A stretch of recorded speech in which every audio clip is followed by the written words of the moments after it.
So in the apologetics hierarchy, right, we've come a long way so far this year. So remember, we have three questions to ask, right? Why theism? Why Christianity? And then why Catholicism? Or another way to think about it is, does God exist? Is Jesus God? And then did Jesus establish the Catholic Church, right? Now, I personally am more concerned with those first two contentions than the third one, right? Hence our Protestant brethren here. So that's what we've spent the whole semester on, and the next semester we'll only have one lesson on Catholic apologetics. But in the context of this conversation, right, in terms of whether or not Christianity is the truth, is the true revelation from God, there's two components to that. Firstly, there's the existence of God, which we talked about at great length. And then there's the secondary question, is Jesus God? And there's two components of that question. First, did he claim to be God? We saw 2 weeks ago that the historical evidence suggests that Jesus of Nazareth really did claim to be God in a unique sense. And then secondly, can we trust those claims, right? Has God given us anything to make us believe that those claims are actually true? And so that's the subject of today's talk. Can we trust Jesus' radical personal claims to be the King of the universe and the Lord over our hearts? And so much is at stake here talking about the resurrection. Because as I mentioned in my post in the group chat, which was not liked very well, but the Christian religion stands or falls on the resurrection of Jesus of Nazareth, right? Again, this isn't the case with other religions, right? If there's actually scholarly debate as to whether or not Muhammad existed. It seems most likely that he did, but even if he didn't, right, like the general kind of form of Islam could still be true because it's based off of God's revelation, right, and the truth of who he is. But with Christianity, we have a belief in a person, a belief in the person of Jesus of Nazareth, and whether or not that man who walked the earth 2,000 years ago is the general manager of the universe. So that's the question. And so if Jesus wasn't raised from the dead, right, then we have no reason at all to believe his radical personal claims, especially when he defies a lot of the expectations of the Messiah. For example, the Messiah wasn't supposed to die. He was supposed to be triumphant and glorious, but he dies a shameful execution. And so we have no reason to believe this man at all if he wasn't raised from the dead.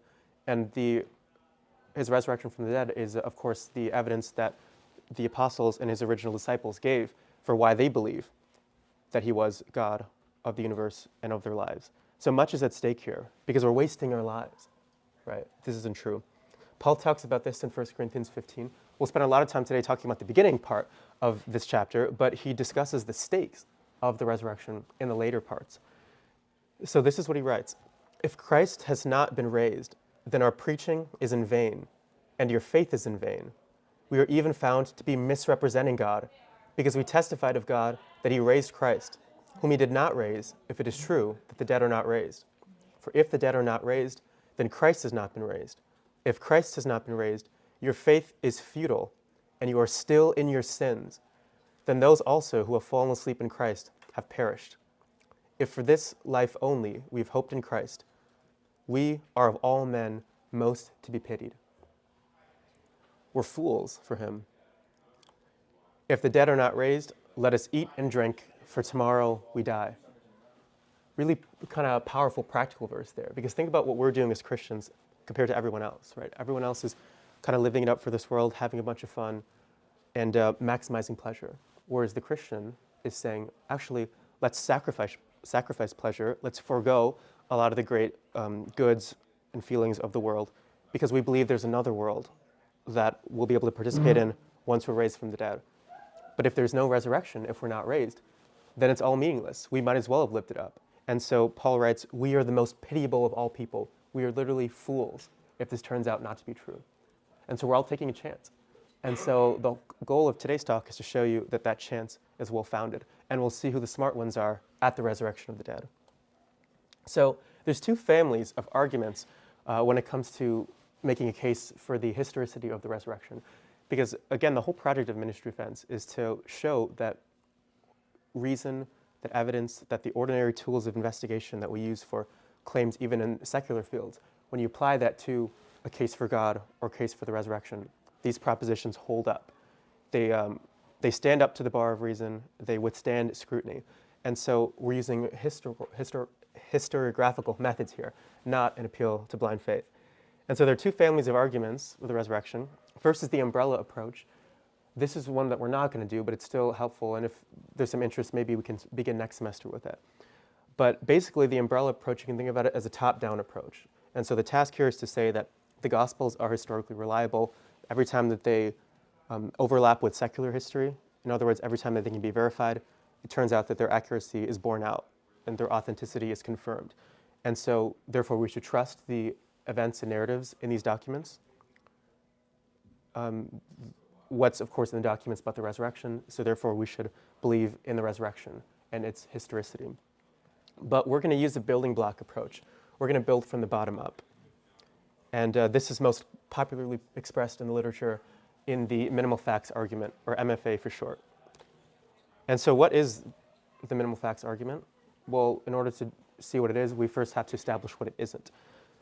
So it's not an appeal to the authority, infallibility, or inerrancy of scriptures. We're just going to treat these documents as ordinary documents of ancient history. It's also not an appeal to consensus, right? We might see some people might think that very shortly. So these facts here are so highly evidenced and well established that they are granted by nearly all New Testament scholars who study them, either liberal or conservative, or Christian or atheist. We'll look into exactly which one of these 5 claims is not granted unanimously like the others, but as we'll see, it's still granted by the vast majority who study it. But we're not just going to appeal to consensus here. We're going to actually do the hard work and see why scholars have come to believe in these facts, right, as a result of their study. Now, again, for the minimal facts argument to be successful, you don't need to appeal to the inerrancy or infallibility of Scripture. And interestingly enough, you don't even need to grant that these documents are generally reliable.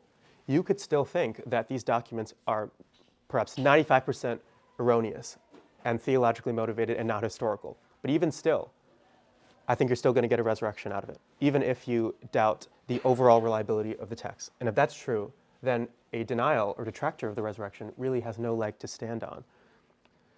Because ordinary historical documents can still be used to mine data. So even if you think it's not the Word of God, even if you think it's just like any other document, even if you think it's mostly bad, even if you think it's almost all bad, there are still golden nuggets that can be mined. There are still instances where we can say this is actually historical because it meets certain criteria. And therefore, if we can come up with a number of facts that we can ascertain to be historical, and then ask what the best explanation of those facts are, namely the resurrection, then we get to a confirmation of Jesus' divinity. Even if the Gospels, the harbinger of those gold nuggets, is itself flawed. But of course, we as Christians believe it isn't, but you still get to resurrection. So as I just alluded to prematurely, there's a 2-step argument here that we're dealing with. The first is an establishment of a set of facts. We're searching for gold nuggets in those historical documents. We're going to see, okay, are any of these facts actually historical? Can we demonstrate the historicity of any of them? Especially relevant ones, especially important ones. And then if we can, right, give them the status of fact, then the next step becomes, okay, what do we do with them? What's the best explanation for all of those facts?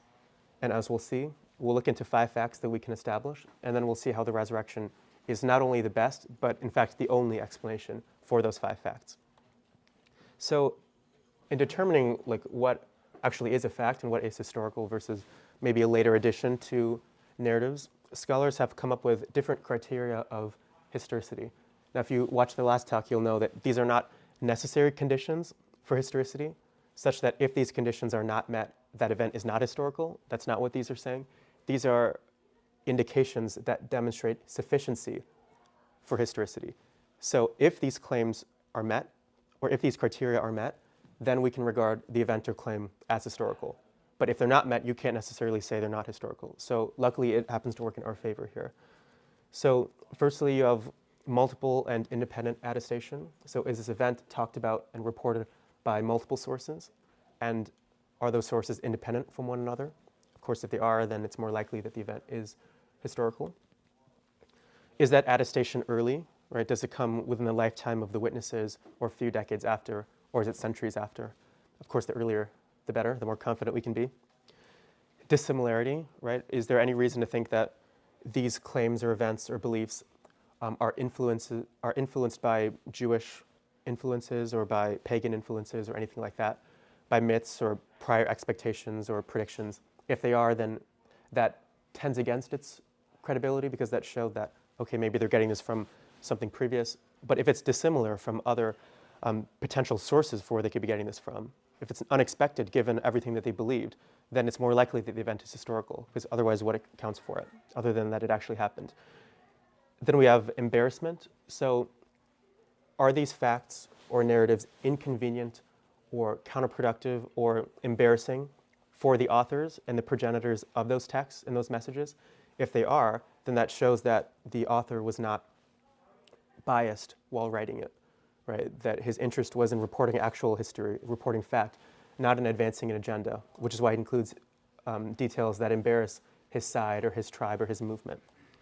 And then we have concordance with already established facts about Jesus. So if the narrative, if the event or claim fits in with what we already can prove about the historical Jesus, then we should think that it is historical, or at least that it isn't unhistorical on the basis of that. So I'll give you a little a little taste of my own medicine there. I'll give you guys a little cursory overview of what the 5 facts are, and then we'll spend a great length proving each of them.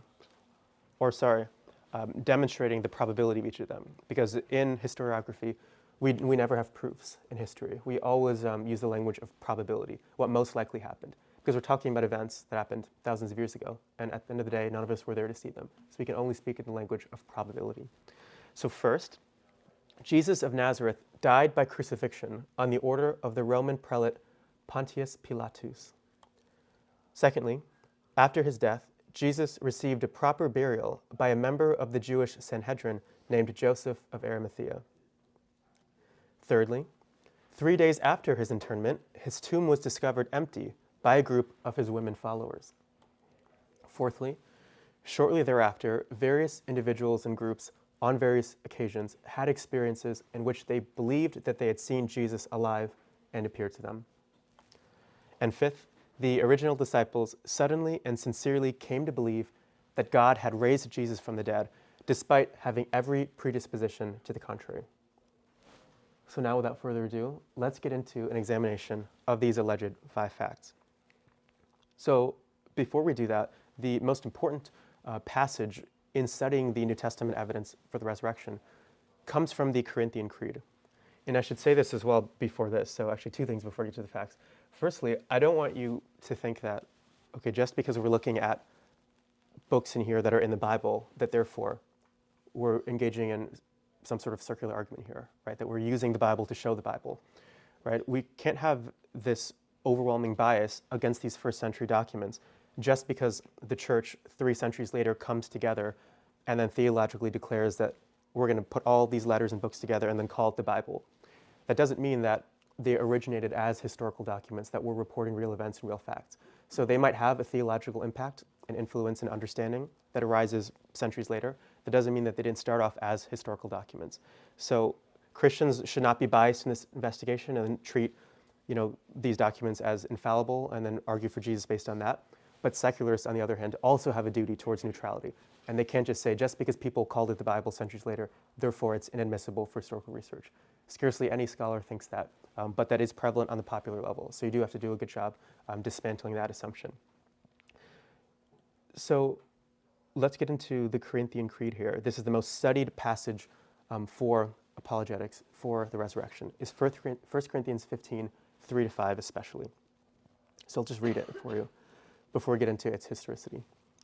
For I delivered to you as of first importance what I also received, that Christ died for our sins in accordance with the Scriptures, that he was buried, that he was raised on the 3rd day in accordance with the Scriptures, and that he appeared to Cephas, then to the 12. Then he appeared to more than 500 brethren at one time, most of whom are still alive, although some have fallen asleep. Then he appeared to James, then to all the apostles. Last of all, as to one untimely born, he appeared also to me. For I am the least of the apostles, unfit to be called an apostle, because I persecuted the church of God. But by the grace of God, I am what I am, and his grace toward me was not in vain. On the contrary, I worked harder than any of them, though it was not I, but the grace of God which is with me. Whether then it was I or they, so we preach and so you believe. It's funny, he gets a little bit boastful there at the end. Of course, the important part for our investigation is going to be that first part, especially his detailed listing of the witnesses. So why can we believe that these events, that this Corinthian creed is historical? So firstly, it's very early, this creed. So it's a formula, right, that Paul is quoting here, that he's getting from the apostles when he encounters them. And so the scholarly consensus, the near unanimous consensus, is that that Corinthian creed, especially that 3 to 5 part, dates back to within 5 years of the cross. But I think more ambitiously we can go further than that. James D.G. Dunn dates it to within 18 months of the crucifixion, and then Bart Ehrman, the most famous and important New Testament critic, so he's an atheist in the entire world, actually dates it to within 9 months of the crucifixion. And so the reason why scholars know that it comes from the 30s is twofold. First, there are Semitisms and Aramaic traces, right, in the narrative that suggests, okay, this is actually how people at that time, that era, spoke. And so we know that it originates with them and not a later Christian forger who's looking to construct a narrative. So those are very powerful and they're intertwined in the narrative. And then secondly, Paul also has a meeting with James and Peter in AD 36, 3 years after his witness in Damascus. He spends about 2 weeks with him. And so the scholarly consensus that he gets this from them, or possibly he might have even heard it when he was in Damascus. But in any case, it's very early. And the function, again, you have to remember that we're dealing with an illiterate culture here in the first century. Very few people knew how to read. And so if you wanted to transmit information, it needed to be done orally and memorizable formulas. And one such is this Corinthian creed. Another one is Philippians 2, right? Though he was in the form of God, he did not deem equality, right? These are memorizable patterns that are meant to transmit information. So with that understood, let's get into the 5 facts. The first being the crucifixion. Remember, Jesus of Nazareth died by crucifixion on the order of Pontius Pilate. So we'll just kind of skim through this just because there's so many, but this is abundantly attested by first century sources, both Christian and not Christian.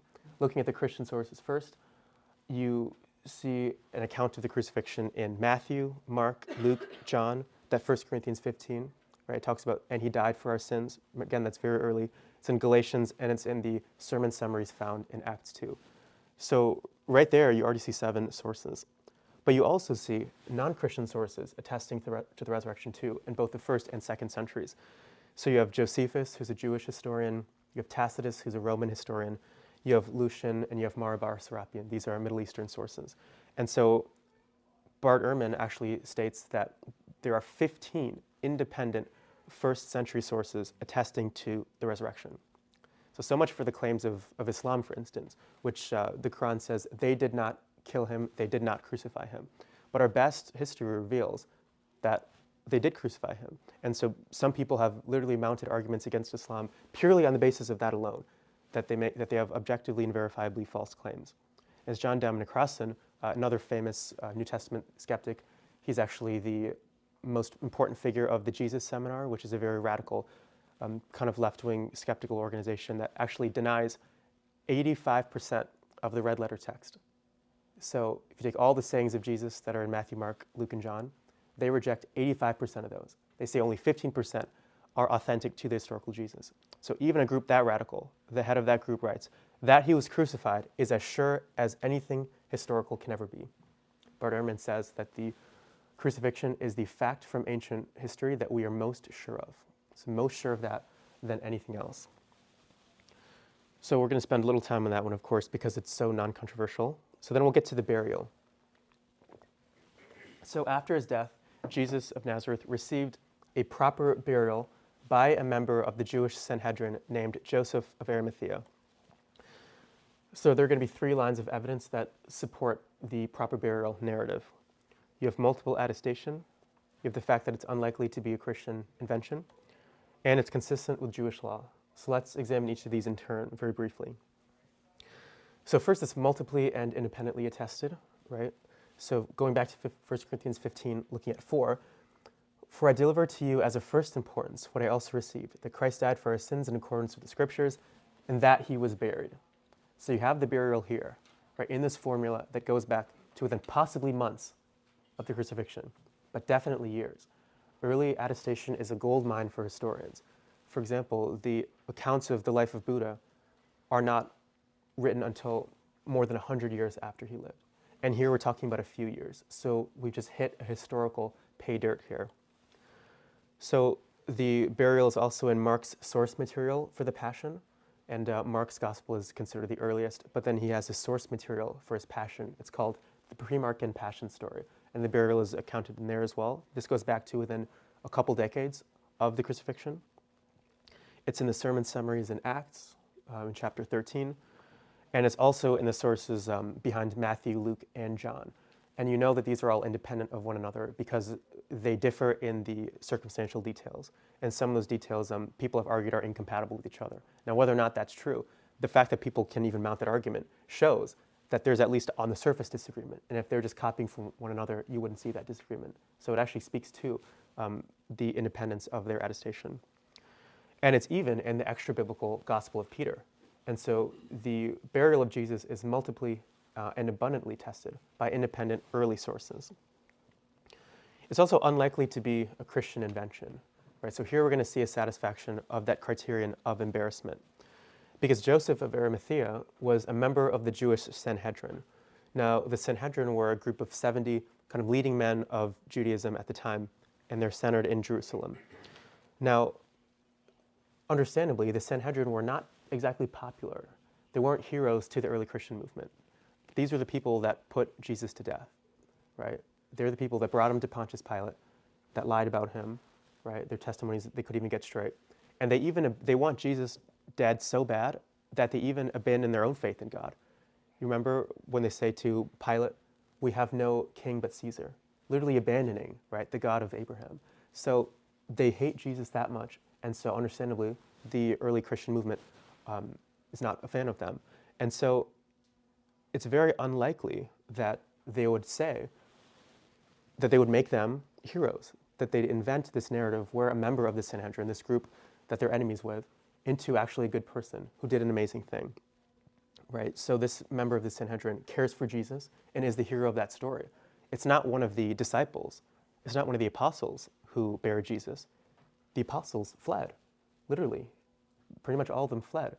And so would a Christian fabricator really write this narrative where the apostles are not only not the heroes, they're the cowards, but a hero is somebody that the movement hates? It's very unlikely that this would be the case historically, that this would be the case, if the person had an agenda. And so the most plausible explanation is that it is historical. And so the great New Testament scholar Raymond Brown writes, Jesus' burial by Joseph is, quote, very probable, since it is almost inexplicable why Christians would make up a story about a Jewish Sanhedrist who does what is right by Jesus. Furthermore, burial is consistent with Jewish law. So individuals executed by the state should be buried on the same day as their execution, and this was considered as an act of respect for the deceased and a way of adhering to Jewish law, which emphasizes the importance of timely burial. And then you also see this in the Old Testament, in Deuteronomy.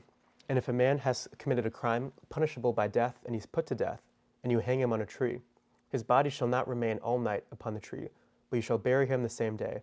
For a hanged man is accursed by God. You shall not defile your land, which the Lord your God gives you for an inheritance. No, we just spent a lot of time, of course, talking about the burial, and that's going to pay off now as we talk about the empty tomb. So, again, 3 days after his internment, his tomb was discovered empty by a group of his female followers. So we're going to go over 6 lines of evidence behind this fact. And the reason why we're going to demonstrate this fact so extensively is that this is the only fact that is not unanimously agreed upon by historians. So the other 4, you see agreement in the upper 90s in terms of percentages, so more than 99%. But with this one, you're only at about 75%. So it's still the overwhelming majority, but it's not a unanimous consensus. And so I think it's fair to spend the most amount of time demonstrating this point. So we'll address each of these one by one. So the reason why we spent so much time establishing the proper burial is that if Jesus was buried, then that heavily applies that the tomb was discovered empty shortly thereafter. The reason why is because if Jesus was buried, and if he received a proper burial, especially by a high prominent figure in society, then that means that the burial of Jesus, the location of his tomb, was known to both Jew and Christian alike. And this is critical because the disciples, one, never would have believed that Jesus rose from the dead if his body was still there in the tomb. And if they knew where the tomb was, of course they can go and check it. The remarkable fact, one of the remarkable facts about the resurrection is that belief in the resurrection flourishes in the very city where Jesus had just publicly been executed and embarrassed just shortly before. So it's not some distant land that this is, attracting popularity in. This is amongst the very same people that saw this guy die a naked death on a Roman instrument of torture just very briefly before that. And so how would it possibly even get off the ground if the body was still there, right? Jews could have easily pointed to the body and even exhumed it if they wanted to show, no, this movement is a farce, right? The movement only gets off the ground because of the belief in the resurrection. And so if that's true, they could easily just disprove and disband the whole movement by pointing to the fact that would undermine that necessary belief, that foundational belief of the movement, namely the resurrection. And you can't say that, okay, the Jews didn't care, this was just some early kind of heretical movement that was so small and insignificant. They cared a lot, which is why they persecuted them. Think of them dispatching Saul of Tarsus, for instance, to go and quash the movement. So this was a concern of theirs. It's almost guaranteed that if they wanted to shun the movement, which they did, they would point to the body because they would have known where it was. So the fact that Jesus was buried and his location of his interment was known heavily suggests that the tomb really was discovered empty by the women. Secondly, it's implied by Paul in the early Corinthian Creed, so it isn't explicitly stated, but if you look at the relationship between the two, it seems to become pretty obvious. So he says, that Christ died for our sins in accordance with the Scriptures, that he was buried, that he was raised. So notice that movement from that he was buried, that he was raised. No first century Jew, if you told him, oh, he was raised, would they ask, oh, is the body still there? As we'll see later on, resurrection, the idea of rising, meant something very specific, in particular, to a first century Jewish audience. So it's there. So now we've seen both embarrassment and the criterion of multiple, or of at least early attestation. And as the scholar E.E. Ellis writes, it is very unlikely that the earliest Palestinian Christians should conceive of any distinction between resurrection and physical grave emptying resurrection. To them, anastasis, resurrection, without an empty grave, would have been about as meaningful as a square circle. So for them, being raised always meant being raised in your body. So now to move on to multiple and independent attestation, moving on from just early, we can look at the gospel traditions. So the pre-Markan passion story, in all probability, didn't end with the crucifixion, right? So at least that's what's recounted in Mark, right? It ends with the crucifixion. But then the story would be incomplete, right? There's no point in going to proclaim something, especially this early Christian movement and everything we know about it, if they're just going to end with the death. There's no point in going to proclaim this and call it literally the good news. So it's probable that it did include that missing piece that we just can't see. But regardless, it is complete in Matthew, in Luke, in John, and then in Acts you see it mentioned indirectly, right? When they say, David both died and was buried, and his tomb is with us to this day. But this Jesus, God raised up. So it's implied there, right? David, his body's with us to this day, but, and then talks about Jesus. So it's implied there that an empty tomb is being preached, or at least implicitly used in their arguments. Also, there is a remarkable simplicity in the Markan account of the discovery of the empty tomb. So the account of the discovery in Mark lacks any legendary development, and this is best evidenced by its simplicity. So if you go and you read Mark, and maybe this should be here right now, there's no reflection of Jesus' triumph over death or of sin. There's no use of Christological titles like Son of God, Messiah, Son of Man. There's not even a quotation of fulfilled prophecy. It's just the bare bones facts of what happens. It's just very, very simple. There's nothing kind of spectacular about it. Now compare that to the Gospel of Peter, written much later. When Jesus So also in Mark, there's no mention of him actually like being raised, right? They don't describe him being raised. They just kind of show that he is raised, but they don't actually describe the actual event of him ascending from the tomb. But in the Gospel of Peter, you do see that. So Jesus ascends from the tomb, and then he towers over all of creation. His head touches the clouds. He's being lifted up by angels, and there's a giant flying, talking cross that's following him in the air. So pretty interesting, and that's what real legends look like. They have this theological embellishment, and they have agendas, right? The author of the Gospel of Peter has a theological agenda.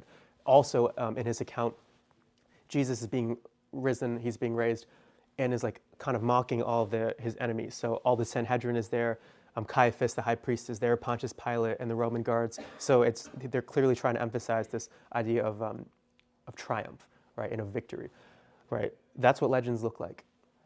Histories look like simple accounts without embellishment. But of course, not everyone accepts this line of reasoning. Notably, Bart Ehrman, the most prominent, most famous New Testament scholar in the Western world, he's a skeptic, disagrees and actually uses this against Christians, or at least wants to undermine this line of reasoning. He says, okay, so you Christians are evidencing the simplicity. You Christians are using the simplicity of Mark's account of the discovery of the empty tomb as evidence of its historicity. But if you're going to do that, must you also disbelieve in the historicity of the account in Matthew?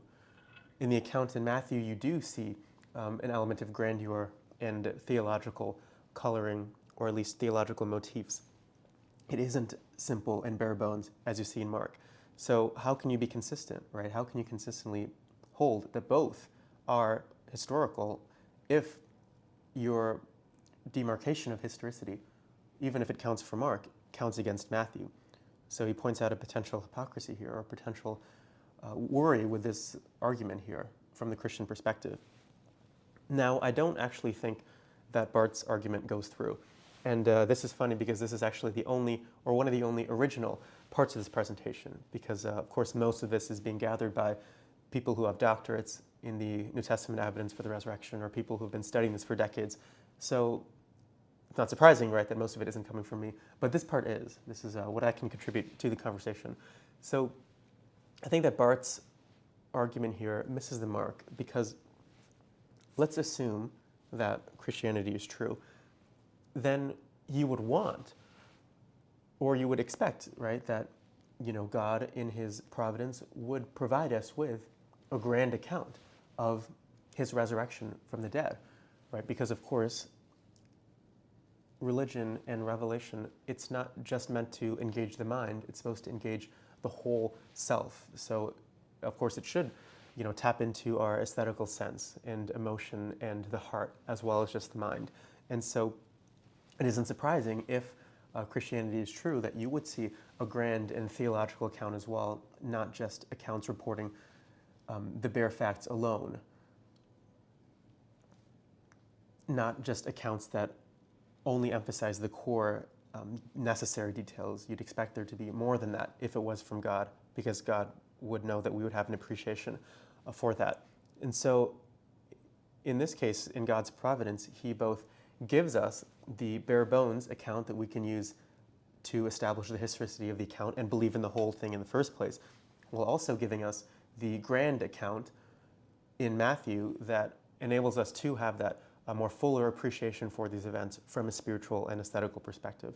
And so in this way, a lack of simplicity, or in this case, simplicity in the account, would be a sufficient condition, or something approximating that, for the historicity of the event. So if it is simple, that's going to count as evidence for it. But it's not going to be the case that if something is not simple, that therefore it's not historical.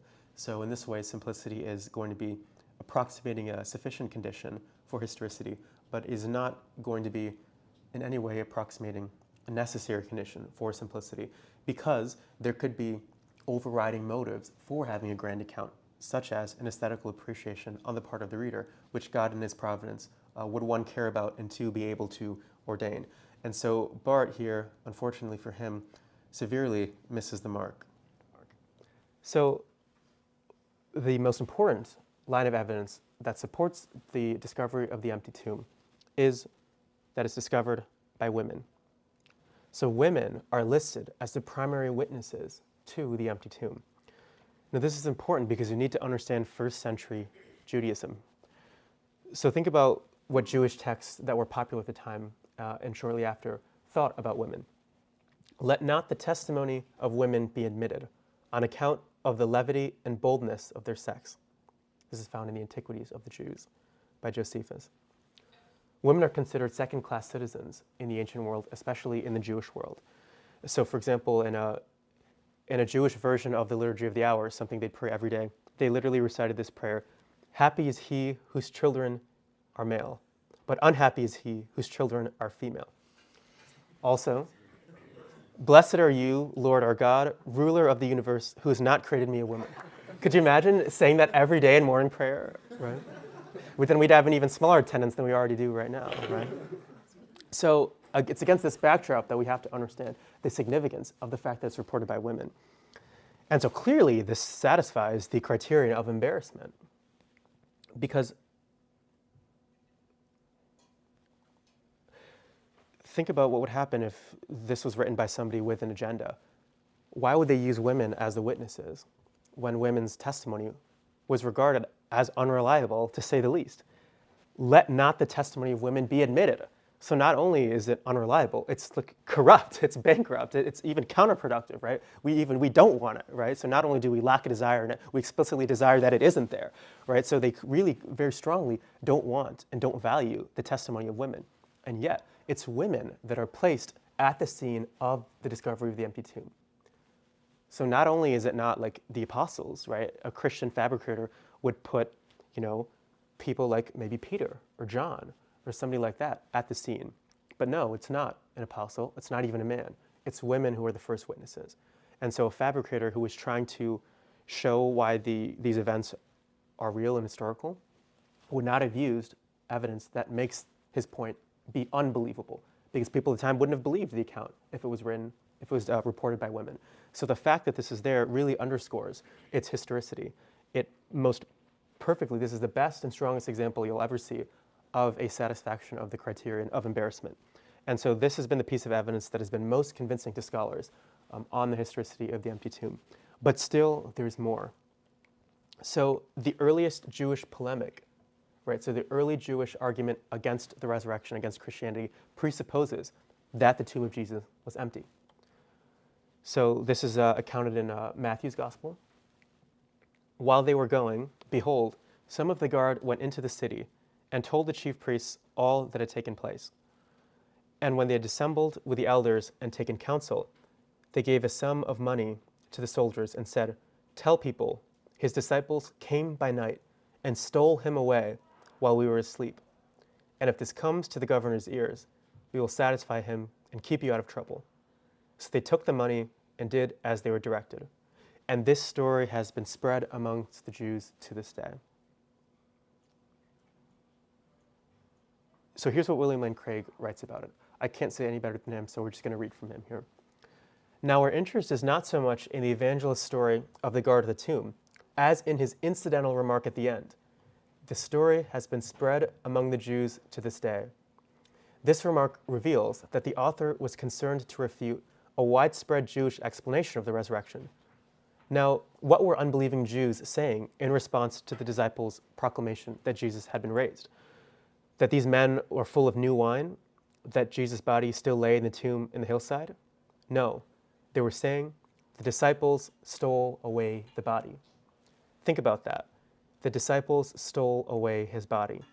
The Jewish polemic did not deny the empty tomb, but instead entangled itself in a hopeless series of absurdities, trying to explain it away. In other words, the Jewish claim that the disciples stole the body presupposes that the body was missing. So again, it's very, very important here. Just to kind of summarize briefly, what are the Jews saying in response to the Christians proclaiming that Jesus is raised? That they stole away the body. Now, why would they have been saying that if the body was still there? So clearly Jews also knew about the discovery of the empty tomb. And the back and forth nature in Matthew's account shows that what Matthew's doing there is he's kind of one step in a series of responses in a back and forth between Jews and Christians, right? So if you go back to the Matthew text, what are the Jews saying? So the Christians are going to say, like, okay, so Christians say, Jesus raised. The Jews say, no, he wasn't. The disciples stole away the body. So then Christians say, that couldn't have happened. There was a guard there. Then Jews say, no, they paid off the guard. And so it's this back and forth right between them. And so Matthew's response is the latest in a series of responses to it. And so he's using his gospel to argue against that Jewish argument, that Jewish polemic. But the interesting thing is that polemic presupposes the empty tomb. It doesn't deny it. It's just baked into the argument. And so what we've seen now is 6 lines together that together constitute a powerful cumulative case for the notion that that his tomb was discovered empty by a group of his women followers a few days after his resurrection, after his crucifixion, sorry. And so a belief in it is more plausible than its denial. Another factor that you can consider too is that in Mark's gospel, right, to demonstrate why it's so early, is that Mark uses the language of on the first day. This is when it's discovered. Now this is important because in the rest of the New Testament and in later Christian theology, they use the language of on the third day, right? So on the third day is the Christian usage. On the first day is a very Jewish way of speaking because that's the first day of the week for the Jews. And so the fact that that's the expression that's being used demonstrates that this was so early at the time when, the Christians were still heavily influenced by the Jewish milieu at the time. And then also too, what were the Christians saying? That on the third day, Jesus was raised. How would they know that when no one saw Jesus actually be raised? How do they know that Jesus was raised on the third day? Well, the most plausible explanation for that detail in their proclamation is that the tomb was discovered empty on the third day. And so naturally, the resurrection came to be associated on the third day because that's when the discovery took place. Otherwise, it doesn't make sense why they're using that 3-day language there. So it seems like we're on good historical grounds for believing that Jesus' tomb was discovered empty by a group of his women followers.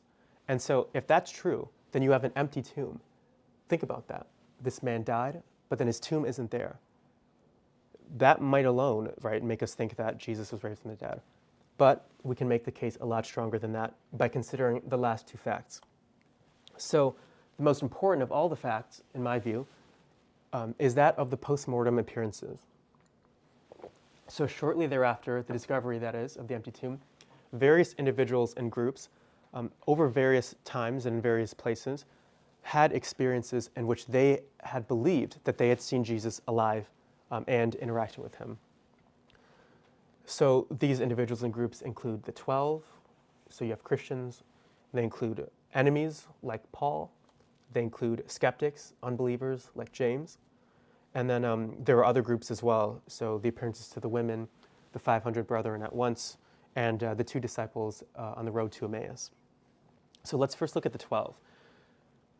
So looking at oral tradition to demonstrate the historicity of the appearance to the 12, let's look, of course, at our favorite passage, the Corinthian Creed.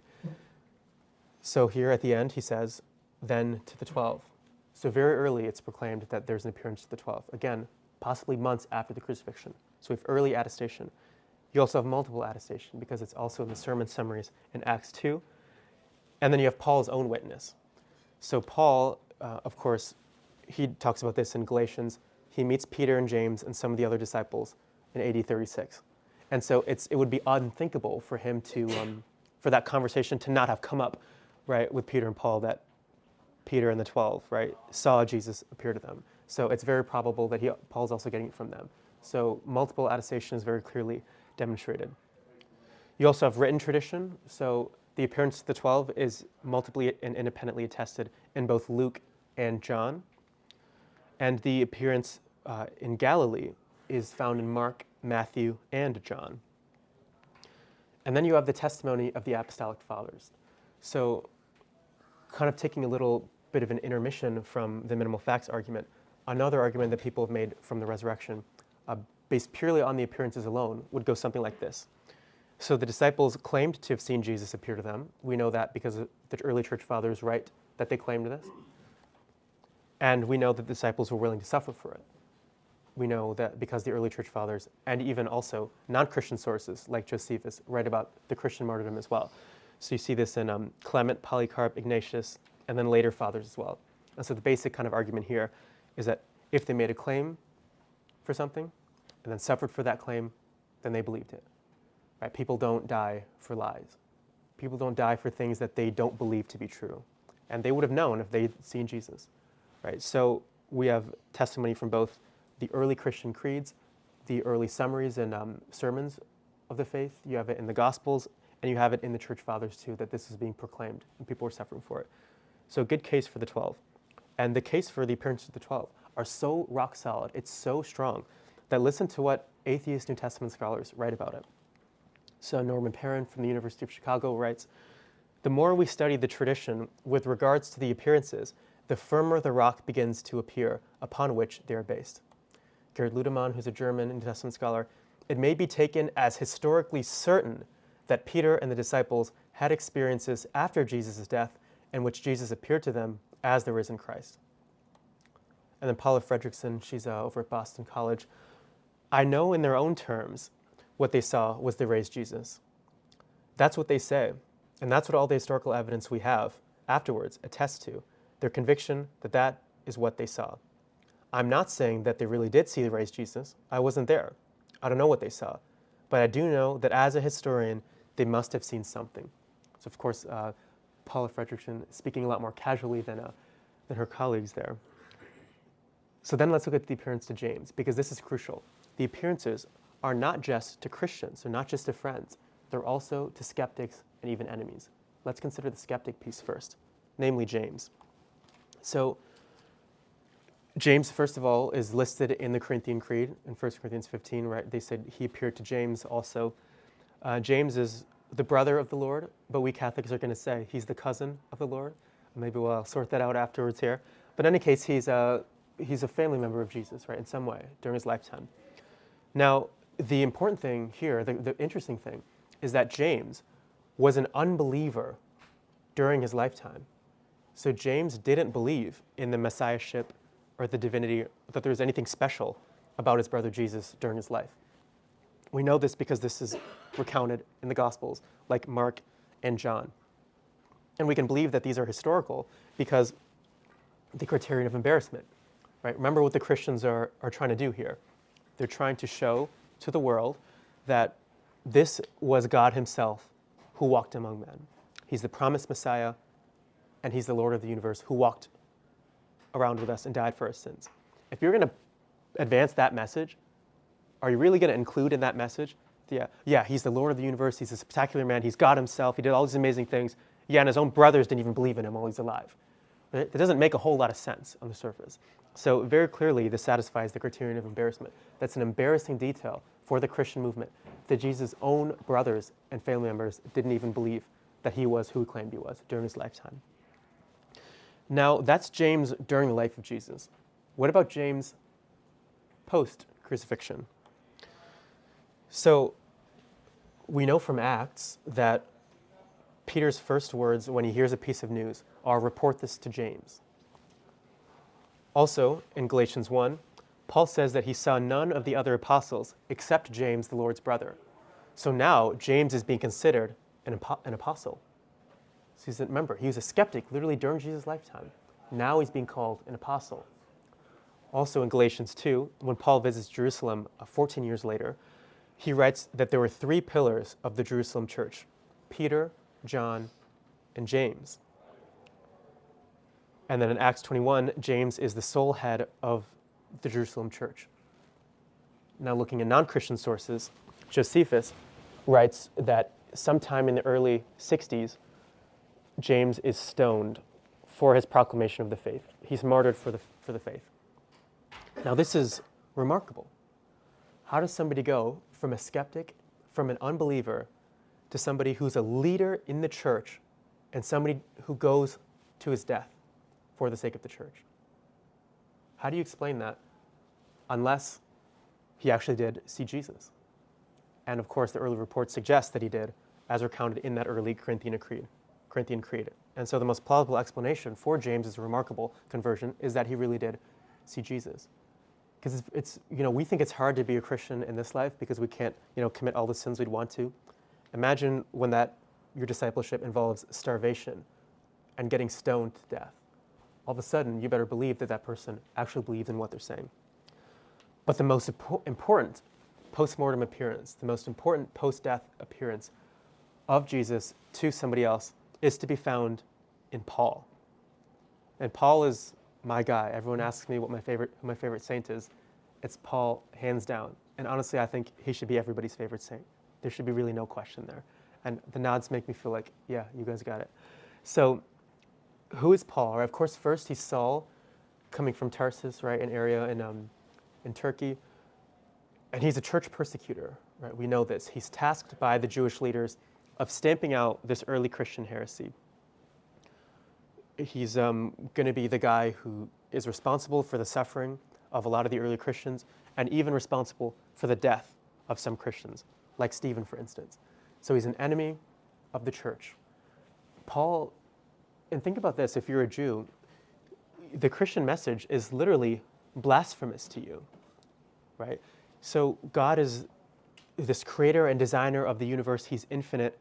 His name is literally I am. He's being itself. And Christians are claiming that this God dwelt among us. And then you have the Messiah too. The Messiah was supposed to be somebody who was victorious over Israel's enemies, who would earn the respect of both Jews and Gentiles alike, and would restore the Davidic kingdom. The Messiah didn't die, right? And so if you're a Jew, you think that Christianity is clearly false, is heretical, and dangerous, and so needs to be stamped out. And so this is the background that Paul was working with. So he's persecuting the church. He's getting rid of this heresy, this taint of Judaism. But yet, he has a transformation. And Paul himself writes about his own experience witnessing Jesus. So he writes about this in 1 Corinthians 15:8. He writes, "Last of all, as to one untimely born, he appeared also to me." So Paul just straight up says that Jesus appeared to him. And 1 Corinthians also is an undisputedly authentic letter of Paul. So if you guys ever study the Pauline letters, there's 13 of them. 7 of them are considered indisputably authentic. The wide majority, actually, the consensus of scholars grants that 7 were written by Paul. For those who don't know, this is 1 Corinthians, 2 Corinthians, Romans, Galatians, Philippians, 1 Thessalonians, and Philemon. So those 7, everyone agrees, were written by Paul himself. So he himself, in his own words, it's indisputable, claims that he saw Jesus. Also in Acts 9, right, we read this, we hear this every year at Mass during the Feast of the Conversion of Paul, right? He's riding and then he gets struck blind. We all know the story. It's known by early Christians in Judea, right? We know this also from Acts. People are reporting that Paul has had this conversion experience. And then his suffering and martyrdom is multiply and independently attested. So he himself talks about it. Luke talks about it in Acts, that Paul endures suffering.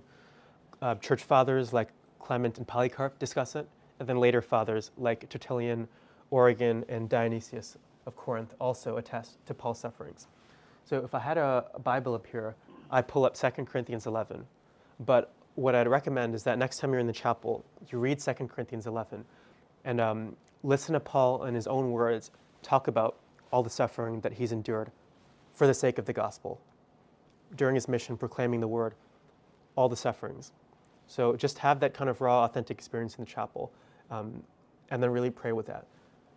Starving, being shipwrecked, being stoned, being imprisoned, in danger from thieves, right? In danger from Jews, in danger from Gentiles, constantly on the run, being marooned. Listen to him talk about his experience there, and then tell me if you don't think he actually believed in the message he was proclaiming. But in any case, the appearance is there, and the appearance to Paul is undebated. It's uncontroversial among scholars. Everyone, your most radical New Testament scholar, agrees that Paul had this experience. So now, let's look at the appearances altogether. You have appearances to Peter, the 12, Paul, James, Paul also talks about in the Corinthian Creed an appearance to 500 at once, but we'll skip over that just for time's sake. And then you have the women followers too. Now, the appearances to the women followers are not mentioned in the Corinthian Creed. Now, lots of scholars speculate that's because of that inherent sexism in the culture, right? If they're not even going to think that women's testimony is, eligible for admission, then why would they include them in the list of people that would be evidences, right? Especially when you don't need to, when you have other people that did have the appearances. But maybe briefly about the 500 because it's cool. So how can we trust that the appearance to the 500 is historical? Because Paul, when he says, and he appeared to more than 500 brethren at once, also that word brethren there, he is not using a general neutral term, he's speaking specifically about men. So there could have been women there too, in which case the group might have been even 1,000. He appeared to 500 brethren at once, some of whom have fallen asleep, but most of whom are still alive. So what's the point of him including that detail? Some have fallen asleep, that means died, but most are still alive. Well, that entails two things. One, that he knows them, because he knows if they're dead or alive, or at least he knows people who knew them. So that speaks to the historicity of the account of the event. But secondly, he's daring detractors to go and test out that claim. So when he says they're still alive, the purpose of that is to show them, go and ask them yourselves, right? So the fact that he has that much confidence that they did see it, in that, which is demonstrated by him charging them to go and find out, means that this event probably did happen. Otherwise, he wouldn't out himself like that. He just lists them. And that's what he does with the other ones. He just says, and he appeared to these people. By him saying, go and ask them, it really speaks to the fact that that event really did happen. And so the cool thing about this list of appearances is that think about who it includes. It's not just Christians. It's friends, it's skeptics, and it's enemies. So you have a wide breadth of people that Jesus appeared to, or the people that had these experiences, in which case they believed that they had seen Jesus. So you can see why even secular scholars admit, yeah, these appearances are historical, that they really did happen. So now, this is the most important of all the facts that you can see, because at the end of the day, if groups of people are seeing something, it's really hard to doubt it at that point. But obviously, taking all the facts together, you have a more robust case. So now let's get to the final fact. This is the origin of the disciples' belief in the resurrection. So the original disciples suddenly and sincerely came to believe that God had raised Jesus from the dead, despite having every predisposition to the contrary. What does that mean, and why is it significant? So what this means is that, okay, we know that Jesus, that the disciples, that the 12, and that also Paul later and James are proclaiming that Jesus was raised from the dead. They're proclaiming a resurrection, which means they believe it, presumably if they're going to suffer for it. So why do they believe that? Why would they come to hold that belief if it didn't actually happen, right? Why would they come to believe that God had really raised Jesus from the dead if they didn't see him? Because their expectations, remember,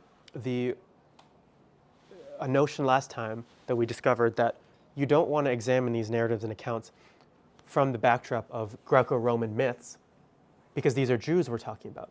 So we have to understand everything about the New Testament and everything about Jesus against the theological and cultural backdrop of first century Palestinian Judaism. These are Jews living in Palestine in the first century. So everything about them needs to be understood against what people in that demographic believed. And so they had expectations for the Messiah, as I alluded to earlier.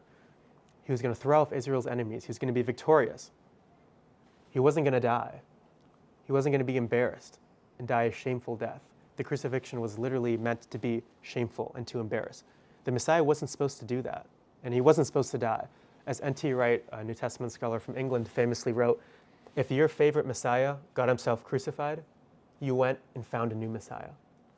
So the expectations are contradictory. And so why did they begin to believe this, if not prompted by the resurrection? So William Lane Craig writes, if one denies that the resurrection itself was that X factor, that impetus, that cause of the belief in the resurrection, then one must explain the disciples' belief in the resurrection as the result of either Christian influences, pagan influences, or Jewish influences.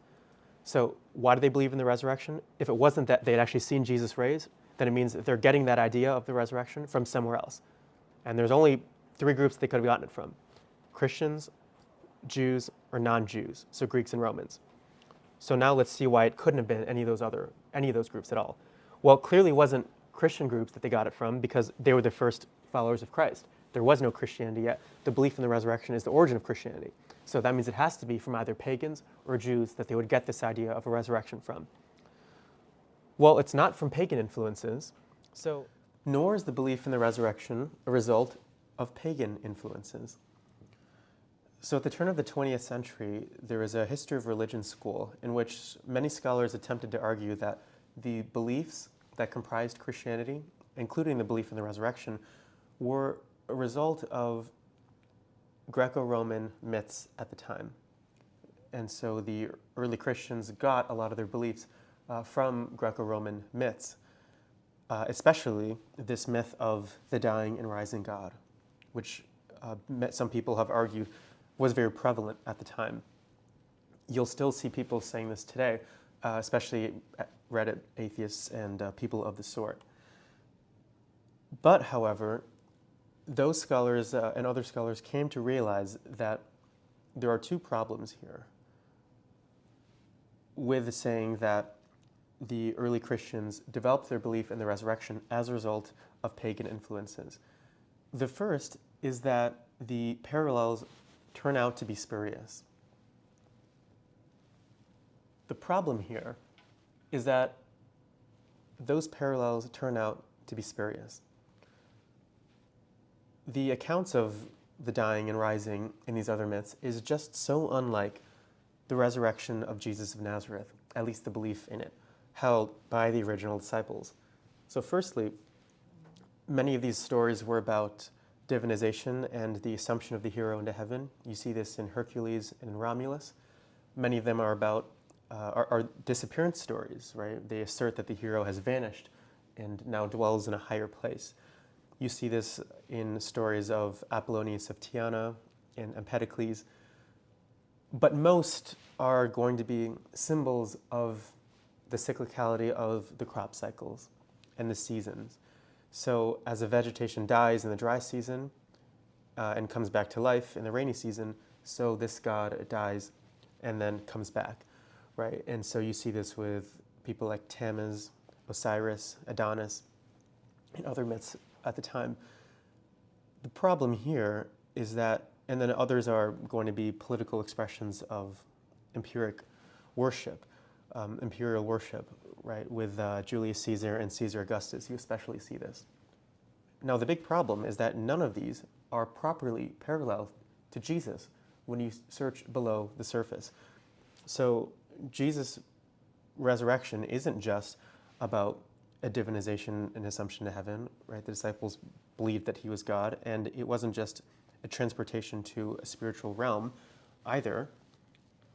It was an actual bodily, physical resurrection, and that's very important, right? It wasn't an assertion of the hero vanishing. It was an assertion of him actually coming back in a tangible and physical way.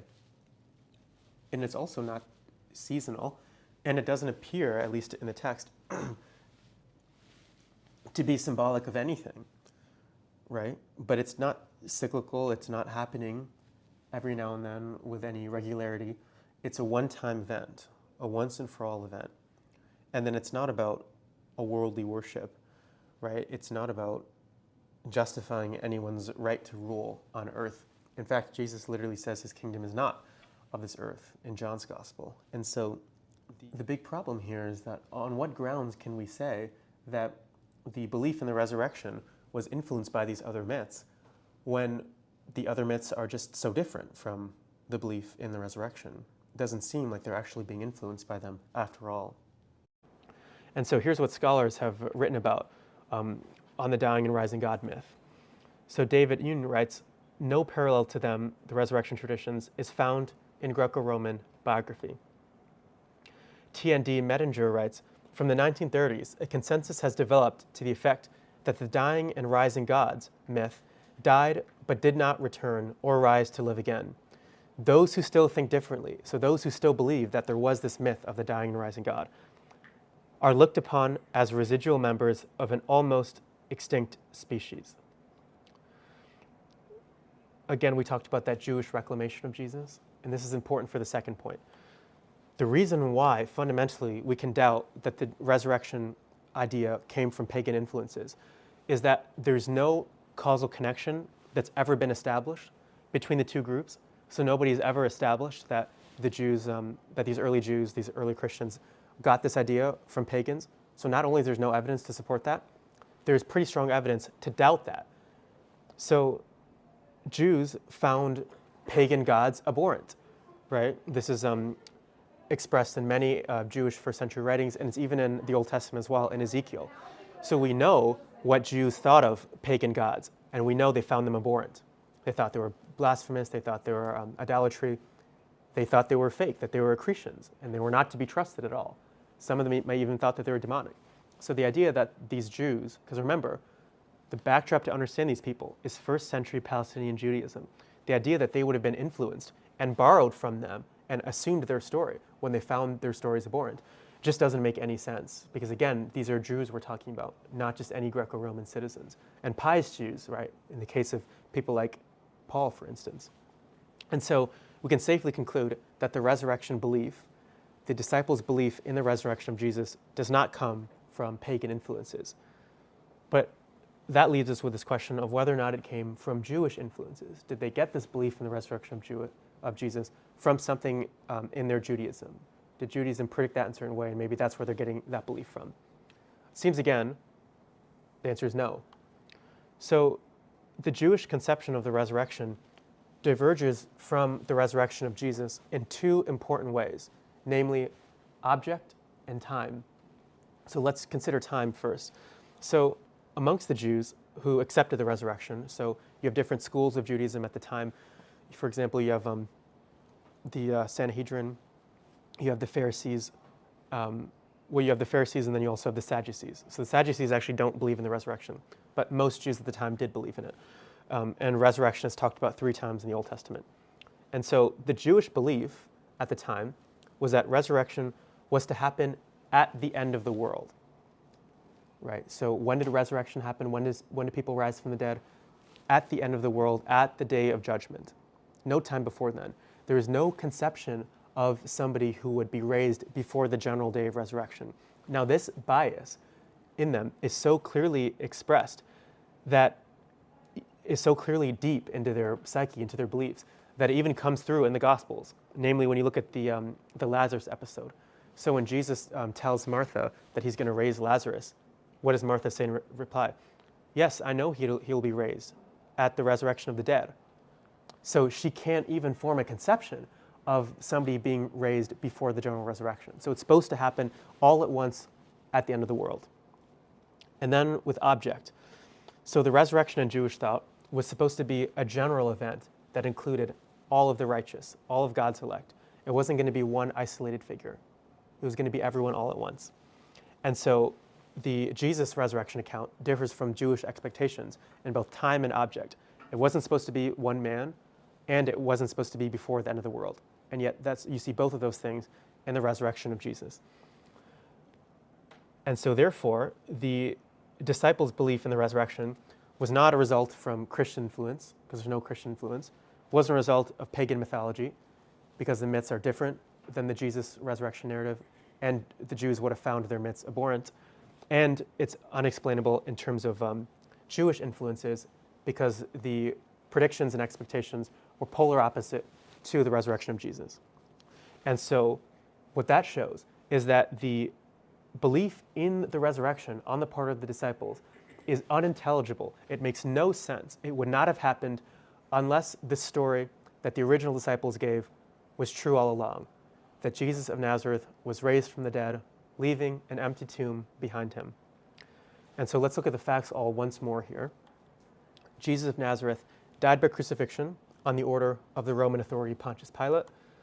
After his death, he received a proper burial by a member of the Jewish Sanhedrin, Joseph of Arimathea. 3 days after his interment, his tomb was discovered empty by a group of his female followers. Shortly thereafter, various individuals and groups had experiences in which they had believed that they'd seen Jesus alive and appeared to them. And then lastly, the original disciples suddenly and sincerely came to believe that God had raised Jesus from the dead despite having every predisposition to the contrary. Now, we've done about more than 90% of the presentation. We've established the facts, but remember there's the step 2, which is, okay, what explanation best accounts for all those facts? And so in theory selection, when we're trying to figure out, okay, what theory best makes sense of the facts, there's different criteria that would lead us to accept a theory. So the first is explanatory power. Does this theory adequately explain the facts in question? Secondly, explanatory scope. How many of the facts in question does the theory explain? Thirdly, plausibility. Is the hypothesis reasonable, or is it contrary to logic and rationality?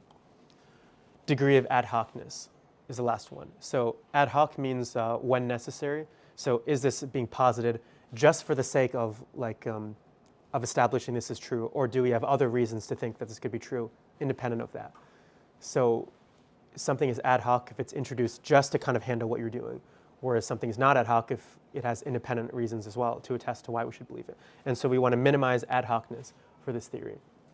So we have come to the different, if you're going to deny that the resurrection is the best explanation for the facts, then you're going to be left with what's known as the naturalistic hypotheses.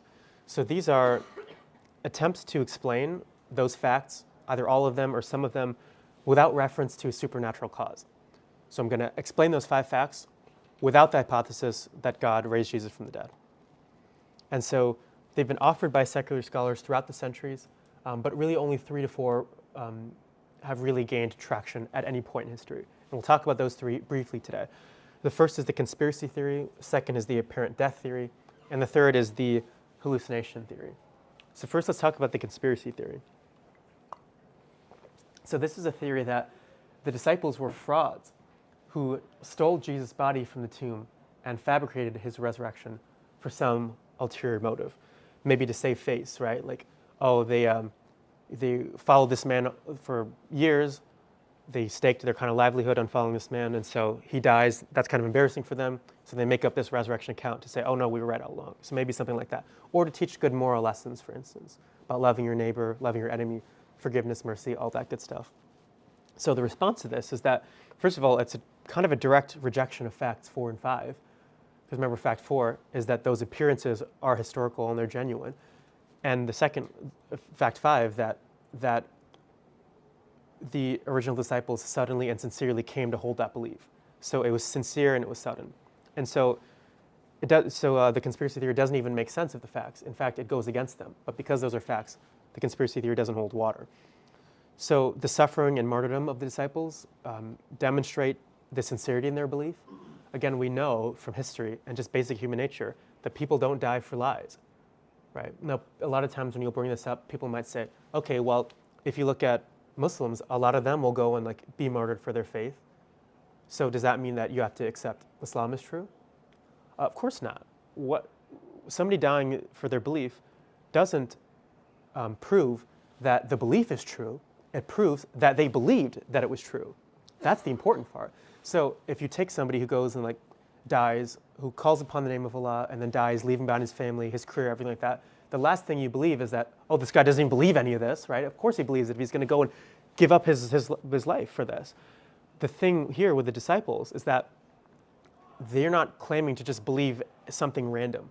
Like, Islam is something that's disconnected from Muslims today. These are events that happened 1,500 years ago. So whether or not you believe that God spoke to Muhammad who did all these things, you weren't there, that doesn't mean anything whether or not you believed it. Now the disciples, it does matter whether or not they believed that Jesus had appeared to them, because they were the ones who had those experiences. They're the origin. And so it does matter whether or not they believed that the appearances are true, because the appearances are to them. And so if they believe that those appearances happened, and we know that they believed it, then it's highly suggestive that those appearances are accurate, because they're the witnesses themselves. And so nobody really goes and suffers and dies for lies. That's the key point here. Also, there's an absence of a motive. There's no reason to do that. They lose everything for it, because it's not like, okay, tell me that Jesus is not God right now, or you're going to be executed. That's a one-time thing. Even if that was what happened, I would still say that's enough to get you to a demonstration that they really believed it. But it's not just a one-time thing. They're proclaiming this and enduring suffering over decades. They dedicate their whole lives to this. So it's really incomprehensible why they do that if they didn't actually have these appearances. Also, this doesn't explain the conversion of James and Paul. James is a skeptic, and then Paul is an enemy of the church. He's a persecutor. He has a job. He has status.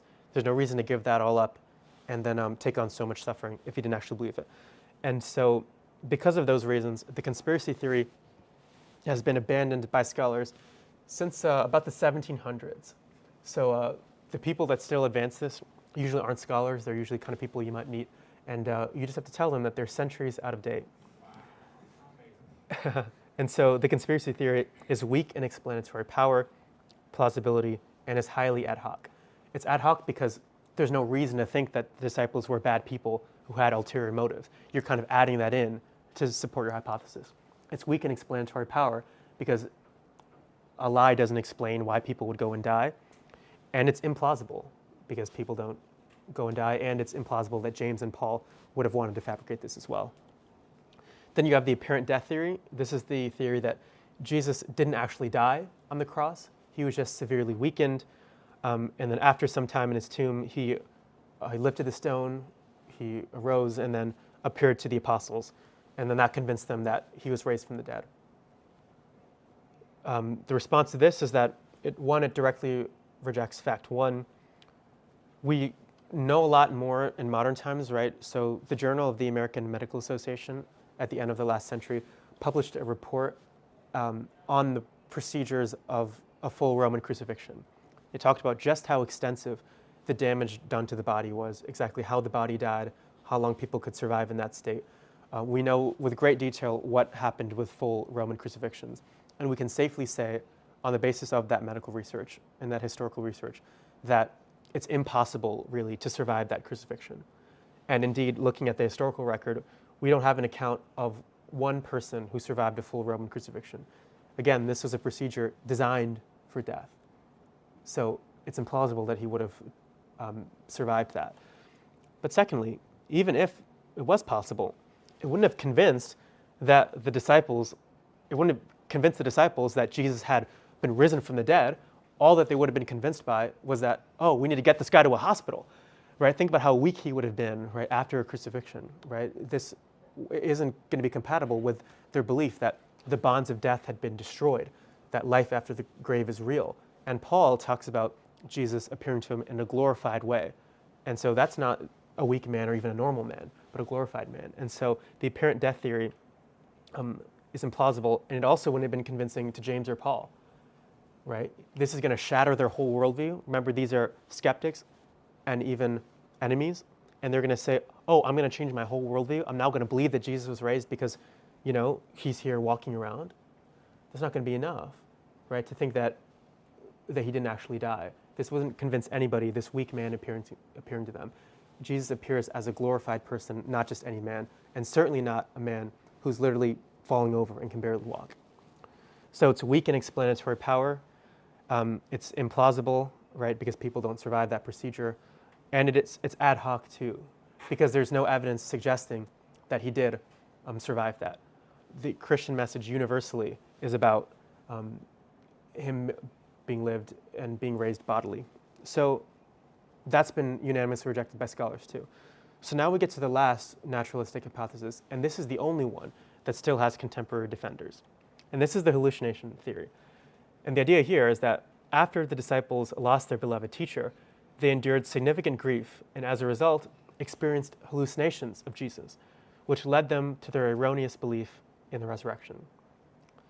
Right? People, they're overcome by grief, and so therefore they hallucinated appearances of Jesus. And so on the basis of that, came to believe that Jesus had appeared to them.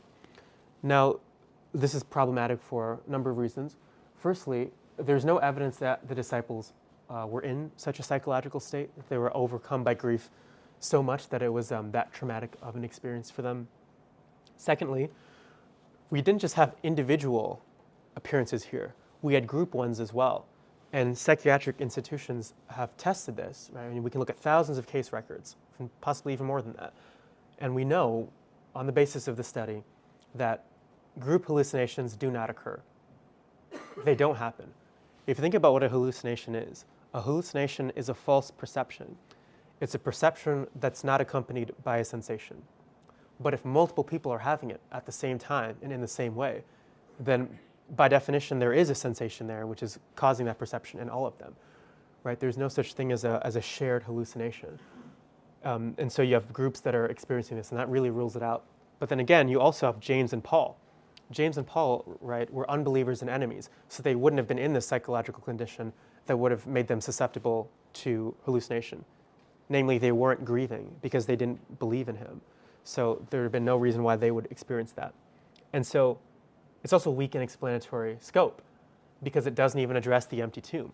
So yeah, maybe if it was successful, it would address the appearances in the origin of the belief, but it doesn't even touch the empty tomb. You still have that to deal with. And so the person advancing the hallucination theory has to pair that with another theory to account for the empty tomb.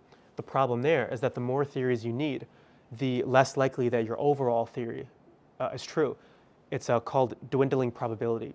So if like, okay, let's say the hallucination hypothesis has a probability of being true of 50%, 0.5. Then you have a secondary theory that accounts for the empty tomb, and let's say that now has a probability of 0.5 as well. Now your overall theory that encompasses both of those theories has a probability of 0.25 because both those things need to happen. And so it gets lower and lower and lower the more theories you add. So ideally you want a theory that explains everything in total. And so also it wouldn't have convinced the disciples that Jesus was raised from the dead, because in the New Testament there are people that are recounted as actually experiencing Jesus alive, experiencing the resurrection or an appearance of it. But they draw a distinction between that and then visions, people having visions. So for example, Stephen has a vision as recounted in Acts, but that's not considered a resurrection appearance. So a vision occurs only in the mind, whereas a resurrection appearance occurs out there in the world, such that if anyone was there, they would be able to have that perception too, because the sensation is being caused. And so if the disciples and the early Christians knew that there's a distinction between visions and appearances, if they had seen Jesus, if they had had a hallucination, they're not going to believe from that he's raised from the dead. They're going to think that they're either having a hallucination or maybe that they're having a vision. There's no reason to think that they would come to believe that God was raising Jesus from the dead there, especially when we know that everything they believed as Jews went against that. And so while the hallucination hypothesis is the most popular, it's perhaps the weakest explanation because it fails mightily in so many different ways. It's weak in explanatory scope. It doesn't cover all the facts. It doesn't cover the discovery of the empty tomb. It's weak in explanatory power. It doesn't explain why the groups had these experiences because hallucinations can't occur amongst groups. It's implausible for that reason as well, because group hallucinations don't occur, and it wouldn't have convinced James or Paul. And it's extraordinarily ad hoc, because again, there's no evidence to suggest that any of them were in that mental space to succumb to hallucinations. So it literally misses all of the marks for historicity. So there's just no reason to believe in it.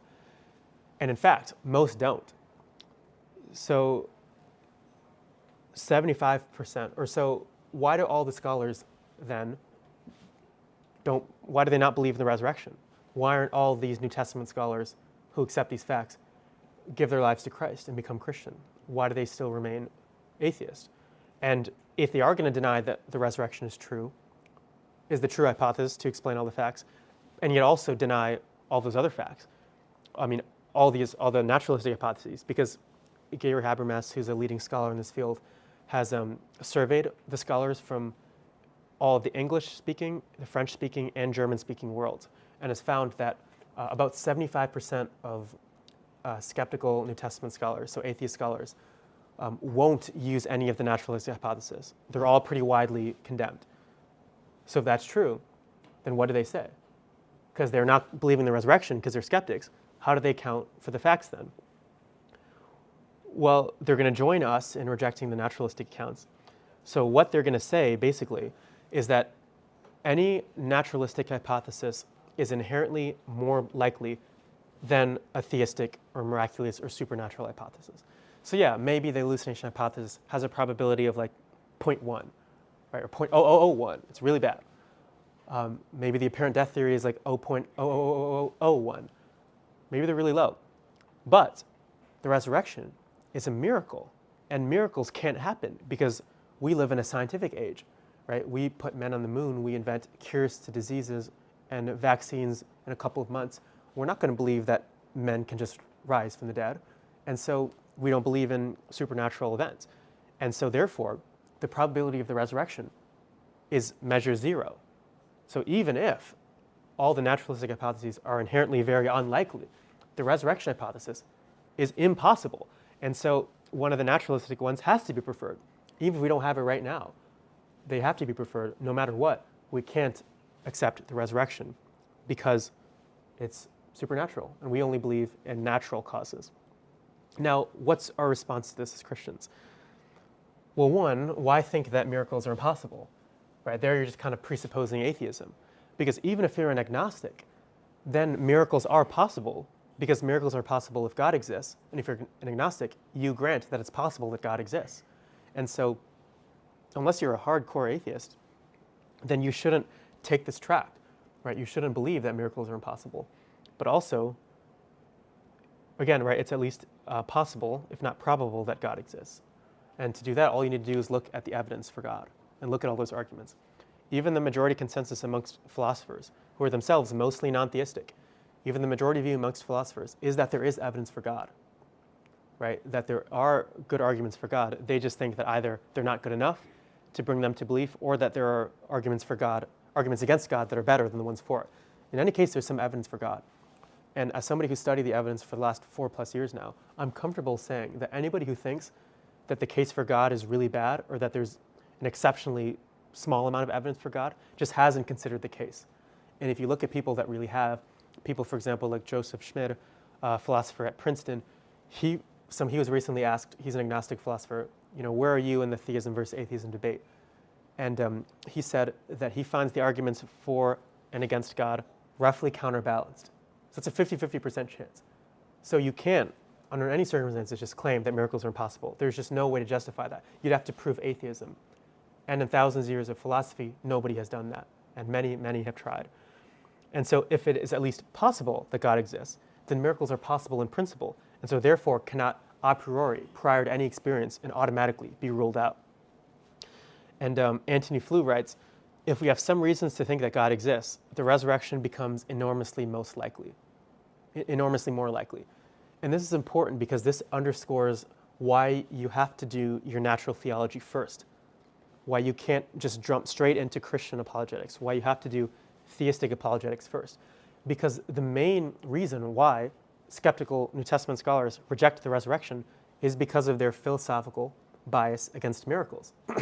But if you have good arguments for God, that presupposition against miracles becomes literally indefensible. And so if you have somebody who believes in God, then the resurrection almost becomes undeniable.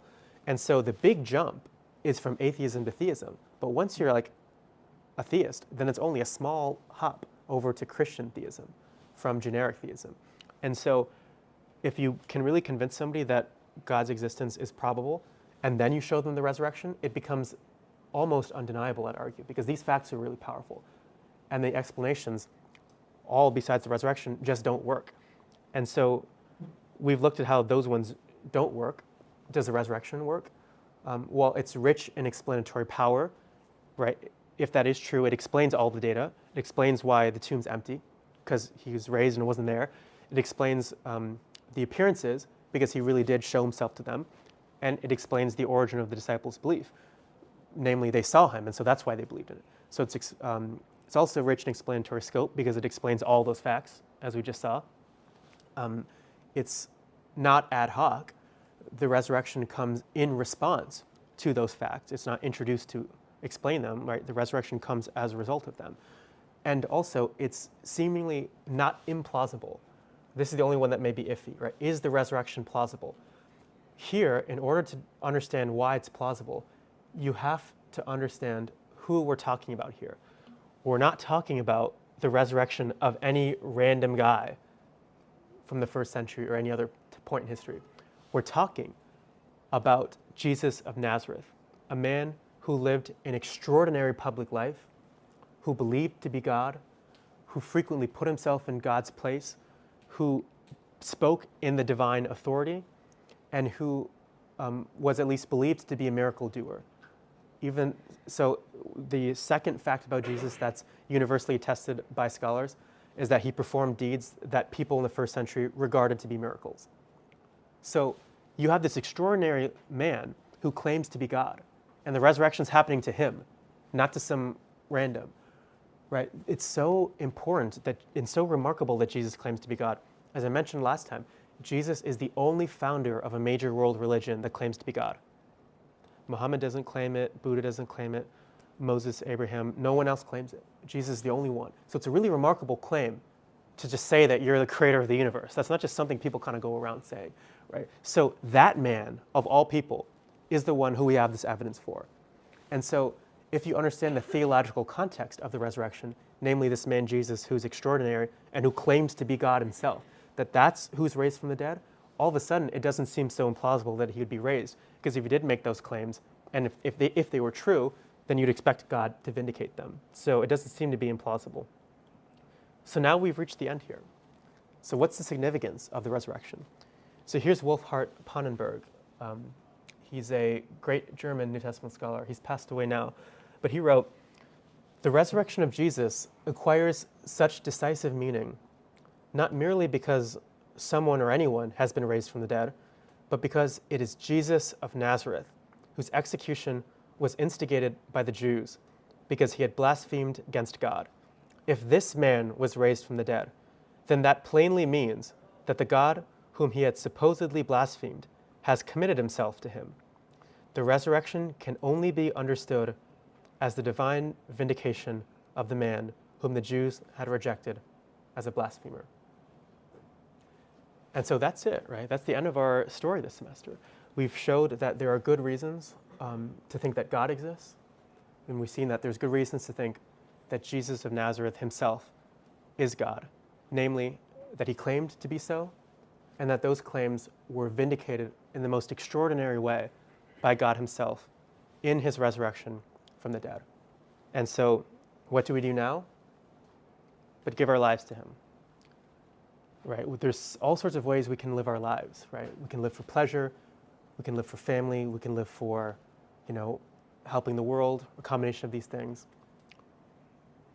I'm going to listen to the man who was raised from the dead, all right? I'm going to follow that man in determining how I'm going to live my life. And so the one thing that we can't do is not care about this. Everything that we just learned. We learned that there is a creator and designer of the universe, and that he's revealed himself to mankind in the person of Jesus of Nazareth. And what does that mean? What does Jesus speak about, and what do the apostles speak about? They speak about Jesus' desire to get to know us intimately, and for us to respond to him. And so you have this infinite God who's revealed himself to mankind, and is now seeking every single one of us individually to be in a personal relationship with him. That's a pretty extraordinary fact. And that's either true or it isn't. So as C.S. Lewis famously said, Christianity is either of no importance or it's of ultimate importance. The one thing it cannot be is of little importance. And we just saw that it's true, which means it's of ultimate importance. So now let's end in a prayer, and then we'll close out. In the name of the Father, and of the Son, and of the Holy Spirit. Amen. Heavenly Father, thank you for the gift of your Son, Jesus Christ, to the world.